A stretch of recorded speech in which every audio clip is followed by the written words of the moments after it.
Mr. Levine, I recently introduced the bipartisan robocall traceback enhancement act with Senator Markey to help bolster privately led efforts to trace back the origins of illegal robocalls. Can you speak to the FTC's efforts on engaging with industry initiatives like the robocall traceback group and whether this public-private partnership has been successful in identifying illegal robocaller actions? Absolutely, Senator. And first of all, thank you for your leadership on this issue and on the trace stats as well. It has been a successful partnership, but let's not kid ourselves. There's a lot more work to be done. The FTC has brought 150 lawsuits. We're moving upstream, targeting VoIP providers. We're blasting billions of calls into Americans' homes and pockets, but a lot more needs to be done if we're going to take on this scourge. Well, and I hope that you can continue to advise us, too, on things that we can do to give you more tools, but we do want to make sure that these partnerships that we've called for are hopefully functioning and working in an effective way. And I would follow up with Mr. Leatherman virtually, if you could elaborate on the coordination between industry and enforcement officials to make the trace back efforts effective, and then perhaps also address the question of whether there are other tools Congress should consider providing attorneys general to meet the challenge of tracking illegal robocallers.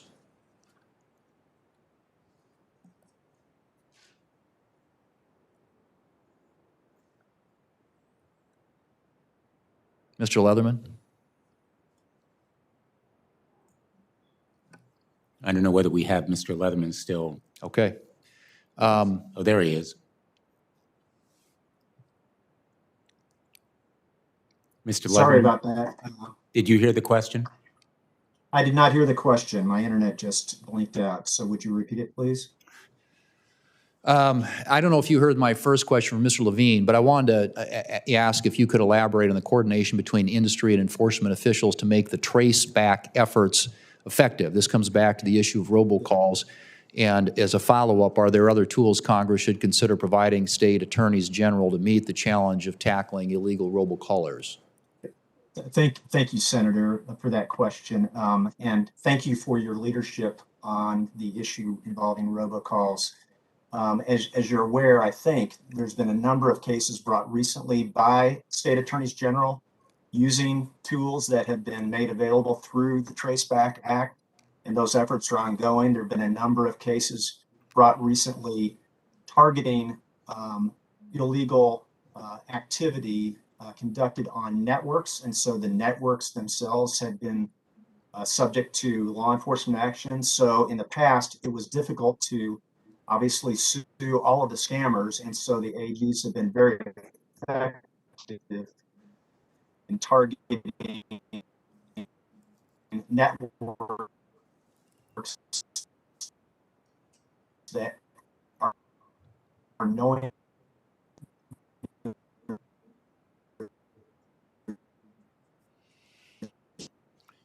Mr. Leatherman, I think we've lost you again. or I think we've lost you. Mr. Chairman, let me come back to Mr. Levine here. And this is a separate issue, but not has to do with a concern I've had for a long time about the big four meat packers' dominance and control over beef processing capacity and cattle supply in this country. Packers are enjoying excessive profits while cattle producers and family farm and ranch operations like those in my home state of South Dakota struggle to stay in business. At the same time, consumers are left paying record high prices for beef, and most of the time, they aren't even sure where it's coming from because of the product of the USA labeling loophole, which is entirely another issue. But I remain very concerned with potential improper or anti-competitive activity in the beef sector, and I'm encouraged that this administration has prioritized oversight of this highly concentrated industry, and I'm wondering what your views are with respect to the FTC using its Section 6B authority to investigate these meatpacking companies. Well, Senator, I certainly share your interest in this issue. I'd want to raise that with my colleagues in the Bureau of Competition who'd have more knowledge on that particular issue. But I just want to jump off something you said about product of USA beef.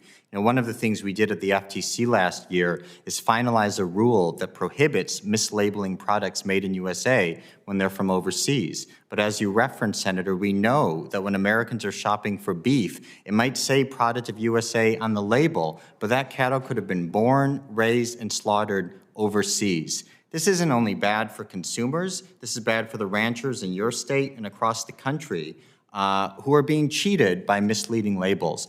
We stand ready to work with the USDA on this issue to protect all consumers from misleading product of USA or made in USA labels. Thank you, and I hope that you will take a look at the other issue that I mentioned on the FTC with respect to the concentration and dominance and control that a handful of meat packers have. But I appreciate you addressing the issue of labeling, because it is misleading to consumers in this country when product that comes in from outside the U.S. attracts the USA label, and it doesn't represent an animal that was born, raised, and harvested here in the United States. And so this is an issue that has been around for a long time. We've addressed it in a couple of farm bills. It continually gets challenged at the World Trade Organization, and we have not been willing to defend the legislation that has passed previously here in the Congress that would provide mandatory country of origin labeling. I'm glad that you all are moving forward to try and close that loophole. I hope that you will use the powers that your agency has and the authorities that it does to continue to try and tighten up so we can get to a point in this country where everything that we put in the center of our plate has the same requirements of the clothes we wear. There isn't your tie, my tie, it'll all say made in some other country. We've got labeling on everything except the stuff that we eat. It makes absolutely no sense. It's an issue that's just flat, has to be addressed. I've got a bill with Senator Tester to do that, but to the degree that you all have regulatory authority, I would encourage you to continue to exercise it in a way that allows American consumers to be able to differentiate when they go to the supermarket or the grocery store products that are born, raised, and harvested here in the United States and those that are not. I think it's an important distinction to be made and something that consumers around this country desperately want to see. Thank you.